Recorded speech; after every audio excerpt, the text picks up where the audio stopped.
যে জিনিস আমার ওয়াইফ 2-3 দিন একটু মানে সমস্যা সম্মুখীন হয়েছিল। আমি জিজ্ঞেস যে কি তার সমস্যা আমার হইতেছে, এরা দিদ্যাবত কথা বলছে কোনো সমস্যা নেই আমার হোক। নভেম্বরের 22 তারিখ আমার ওয়াইফের পিরিয়ড হয়েছে। পিরিয়ড হওয়ার পরে 4-5 দিন দিলাম স্বাভাবিক, সেই স্বাভাবিক গতিতে পিরিয়ড হয়েছে। হওয়ার পরে সুস্থতার 5-6 দিন পরে একটা দেখেন যে একটু মানে ব্লিডিংয়ের মতো একটু।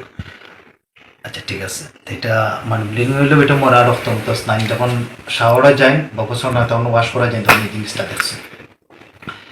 তার 2-3 দিন পরে দেখা যাচ্ছে সেম একটু অবস্থা। তো নভেম্বর মাস ক্লিয়ার হয়েছে। তারপরে ডিসেম্বরের 23 তারিখ আবার পিরিয়ড হয়েছে। পিরিয়ড হওয়ার পরে 4-5 দিন স্বাভাবিক গতিতে গেছে। যাওয়ার পরে আপনার ওই দেখা যায় আপনার মাঝে মাঝে একটু ব্লিডিংয়ের মতো একটু। তো তাই না আমার হওয়ার পরে হয়েছে যে ঠিক আছে আমরা একজন গাইনি ডাক্তারের শরণাপন্ন হই। এটা তো ওটা সেন্সিটিভ একটা বিষয়। তো আমরা ফারজানক কন্যার ম্যাডামের কাছে গেছি, যাওয়ার নক করছি, নক করার পরে সেটা 63 নম্বর সিরিয়াল।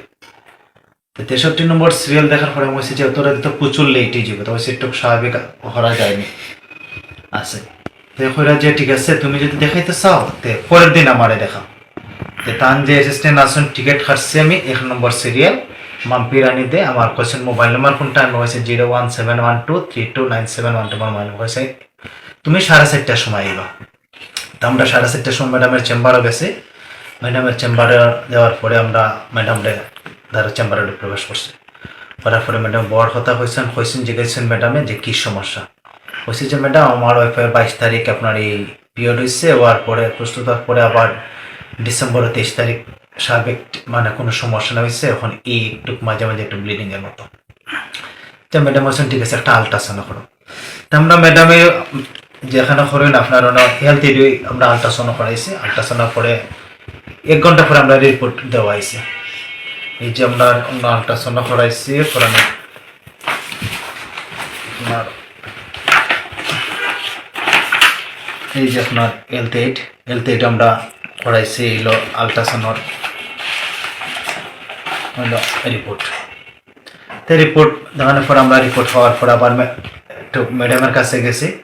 ম্যাডামে গিয়ে বলছেন ঠিক আছে 1 মাস 13 দিন বা 10-15 দিন মতো একটা ওয়া ছিল মানে বেবি ছিল, বেবিটা নষ্ট হয়ে গেছে। আমি যেগুলো ম্যাডাম তখন কি করণীয়। তাই ম্যাডামে কইছেন তুমি এটা 2টা অপশন আছে, একটা হচ্ছে গিয়ে মেডিসিন, একটা হচ্ছে গিয়া ডিএনসির মাধ্যমে। তাই আমি ভাবলাম কোনটা ম্যাডাম সবচেয়ে ভালো লাগবে। তো ম্যাডামে বলছেন ডিএনসির মাধ্যমে এটা সবচেয়ে ভালো লাগবো, আর মেডিসিনের মাধ্যমে করতে যদি যাও একটু সমস্যা অনেক সময় হইতেও পারে। তো ডিএনসি আমরা ম্যাডাম তো ঠিক আছে আপনার এখানে চেম্বারে করবা আনি না কিভাবে কি। ম্যাডাম বলছেন এগুলি চেম্বারে না, যে কোনো একটা হাসপাতালে তুমি ভর্তি হবা, ভর্তি হওয়ার পরে হাসপাতাল কর্তৃপক্ষ আমার সাথে যোগাযোগ করবে, আমি এই ডিএনসি করে দেবো। তা বললাম ম্যাডাম কোন হাসপাতালে আপনার যদি সুযোগ। তা বললাম সদর হাসপাতালে ঠিক বলতেছে একটা মেডিকেয়ার হাসপাতাল আছে, তুমি সেখানে যাও। তো আমরা চেম্বার থেকে বেরোনোর পরে আমি আমার ওয়াইফ মেডিকেল হাসপাতালে গেছি। গিয়ে নিচে রিসিপশন একজন ম্যানেজার পাইছেন মণিপুরে, লাস্টে ওনার নামটা হচ্ছে রবিন। তো ওনার সাথে আলাপ করছিল, আপনারা কইছেন যে 10,000 টাকা লাগবে। ম্যাডামে আমার কইছেন যে এটা 1-2 মিনিট লাগবে আর 1 ঘন্টা রেস্ট নিয়ে বাসায় ফিরে যেতে হবে, কোনো কেবিন ভাড়া টেবিল ভাড়া এই ধরনের কোনো কিছু লাগতাম। তো অল্প কাজের লাগে 10,000 টাকা নেই। আপনারা কত দিতে ইচ্ছে ম্যাডামে তো কইছেন যে 6-7 হাজার টাকা করে যেতে পারে। তাই বলছে ভাই 7,000 টাকা যদি হয় আমরা রাজি আছি, নাহলে আমরা চলে যাবো। এমন সময় তাই বলছেন ওকে ঠিক আছে 7,000 টাকা দিয়ে। আমরা এখানটা সম্পূর্ণ রেডি করার পরে আমরা আবার চেম্বার হয়েছি ম্যাডামের। চেম্বারে আসার পরে আবার ম্যাডামরা কইছি ম্যাডাম আমরা মেডিকেয়ারও আসছি বা কি ধরনের প্রস্তুতি নিতে হবে। ম্যাডামে বলছেন কোন ধরনের প্রস্তুতি লাগবে না, তুমি আসবা আর ওইখানে যাবার পরে তো আমার 2-3 মিনিটের আমার কাজ, আধা ঘন্টা 1 ঘন্টা রেস্ট নিয়ে বাসায় চলে যাবো, গিয়ে পর্যাপ্ত পরিমাণ পানি খাবা, এটাই শেষ। আমরা পরের দিন আবার মানে বাসার থেকে আমি 12:30টার সময় বাসার থেকে বের হয়ে আপনার গেছি 12:45 বা 50 আমরা মেডিকেলে গেছি। গিয়ে আমরা রিসেপশনে বইছি। রিসেপশনে বওয়ার পরে তো আমরা রিসেপশনে বইছি, এমন সময় আমরা কইছি যে দাদা এখানে মানুষ আওয়া যাওয়া করে একটু কোনো জায়গায় বোয়ার জায়গা আছে, কইছে আপনার 2 তলা যান গিয়ে। আমরা 2 তলাত গেছি, সাথে আমি আমার ওয়াইফ আর হচ্ছে আমার বাচ্চাটা। 2টার সময় বা 2:05 ম্যাডাম আইসেন। ম্যাডাম আমার পরে আপনার ওই যে সিস্টার আছে, সিস্টার এবং মাসিয়া কইছেন আপনার রুগী ভিতরে মানে নেওয়ার জন্য। তো ম্যাডাম সরাসরি ভিতরে গেছেন কি আমরা রুগীরে নিছি। রুগী দেখলাম যে ফোনে কথা কইরা ম্যাডামে এত গ্লাভস লাগাইরা। শেষ। আমার কোনো কথা বা আলামন্দ কোনো কিছু নাই। 2 মিনিট বা 3 মিনিট পরে ম্যাডাম মানে ওটির থেকে বাড়িয়ে ফিরে হইতেছে যে আর একজন সাথে তার অ্যাসিস্ট্যান্ট আছে হইতেছে যে রক্ত লাগবো। তার মধ্যে হঠাৎ করে রক্ত আমি কোথায় পাইব? তাই আমার সাথে সাথে আমার মসজিদের ইমাম সাহেব এবং বাইতেন সাহেব বাইতেন আমি ফোন দিছি, উনি আমার সাথে বড় ভাই, আমি ফোন দিছি কইছেন যে আমি ভাত খাইতে চাইতে আমার আধা ঘন্টা লাগবে। সাথে সাথে ম্যাডাম এবং ম্যাডাম অ্যাসিস্ট্যান্ট হইতেছে যে আধা ঘন্টা হলে হবে না, 10-15 মিনিটের ভিতরে রক্ত লাগবে, ডোনার তুমি 2-3 জন রেডি করো। আমি এখন রক্ত খাইতে হারে দেখে আমি ফোন দিতেছি, কোনো লোক তো আস্তে আস্তে মিনিমাম একটা বাস বাড়িতে 10-15 মিনিট বা আধা ঘন্টা লাগবে। আমার অবস্থা তাই মানে বেগতিক দিকে আমার রোগী, তার সাথে 2 জন বা হাসপাতালের কর্তৃপক্ষ যারা আছে তারা 2 জনের 2 ব্যাগ রক্ত দেওয়া শুরু করছে। এমন সময় দেখে আমার ওয়াইফ খুব চিল্লা করতেছে, আমি ভিতরে চলে গেছি। যাওয়ার পরে দেখতেছি যে ওরা আমার ওয়াইফের অবস্থা খুব খারাপ। ওরা একটা ফোম জাতীয় জিনিস দিয়ে বোলের মাঝে রক্ত তুলতেছে আর বেচিনি নিয়ে ডালতেছে, এত বড় বোল নিয়ে ওরা ডালতেছে আর রক্ত আপনার হতেছে। দেখে আমার ওয়াইফে হইতেছে যে আমি তো মনে হয় আর বাঁচতাম নাই। ম্যাডাম রে এতবার রিকোয়েস্ট করতেছে, ম্যাডাম অন্তত শেষ চেটা আমার এখন আমার জামাইরে একবার একটু নক করেন, আমি জামাইয়ের চেহারাটা একটা দেখতাম বা কিছু কথা হইতাম চাই। আমার তারা কোনো কিচ্ছু কইছে না, কিন্তু আমি জোরে ভিতরে ঢুকে গেছি।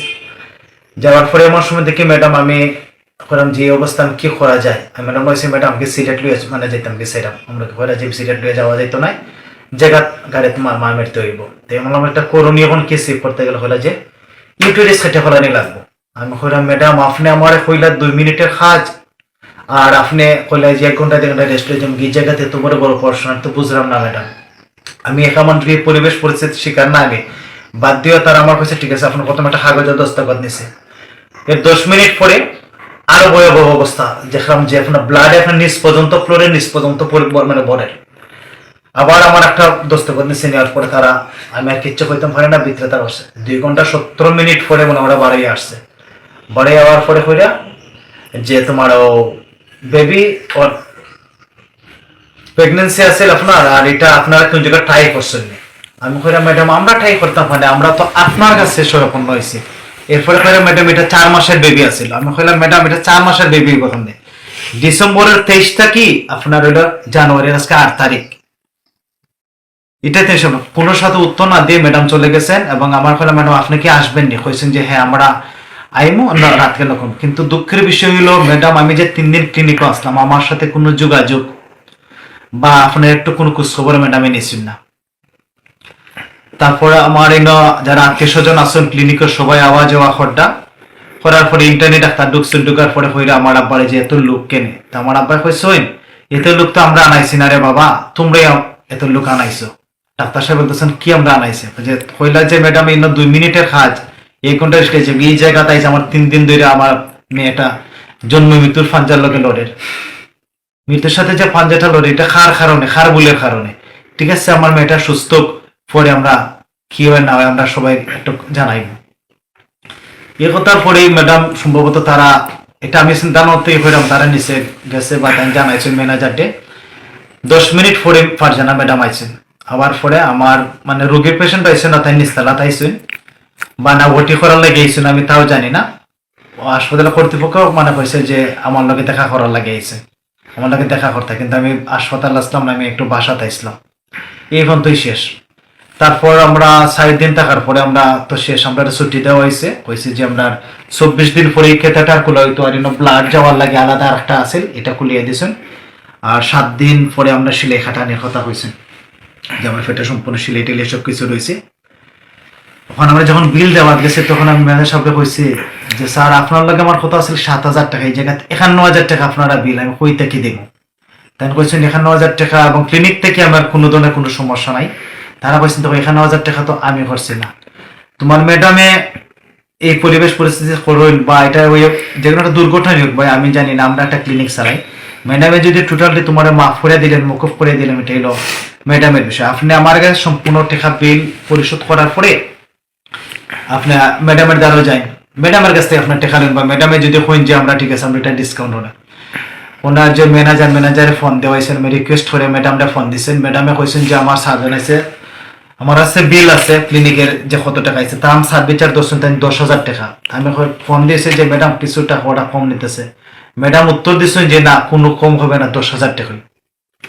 তা আমার দুঃখ জিনিসটাই যে ওনার বলের কারণে বা যে কোনো একটা ওনার একটা এত বড় দুর্ঘটনাটা ঘটেছে, আমার ওয়াইফের জোড়াই ওটা খাইটা ফেলানো হয়েছে। আপনার ভুলটা কি আছে?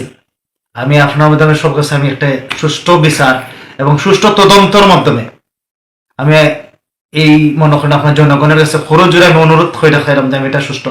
আমার বেলায় যা ঘটার ঘটছে আর জন্য কোনো মাস নেই। এই ম্যাডাম ফারজানা ম্যাডামের ভিতরে অনেক অভিযোগ, অনেক এর আগে কত অভিযোগ আছে সেটা। আমার এই লাস্ট এই অপারেশন লইয়া 3টা অপারেশন উনি করছে, 3টা অপারেশনে তাড়াহুড়া সব কাজেই মানে দেখা যায় একটা উড়াউড়ি। আমি আর একটা বিষয়, কাজটা যাতে তাড়াতাড়ি শেষ হয়ে যায়, ফোনেও কথা হইন, কাজও হরইন, গল্পও হরইন, মানে সব কিছু মিলাইয়া মানে সপ্তাহ মানে এটা শেষ হয়ে যেত তাড়াতাড়ি, তাই মানে এটা শেষ করিলি তার কি হঠাৎ কসবার হার সাথে কথা করে যে আমার জন্য লইটা শুট কিনো।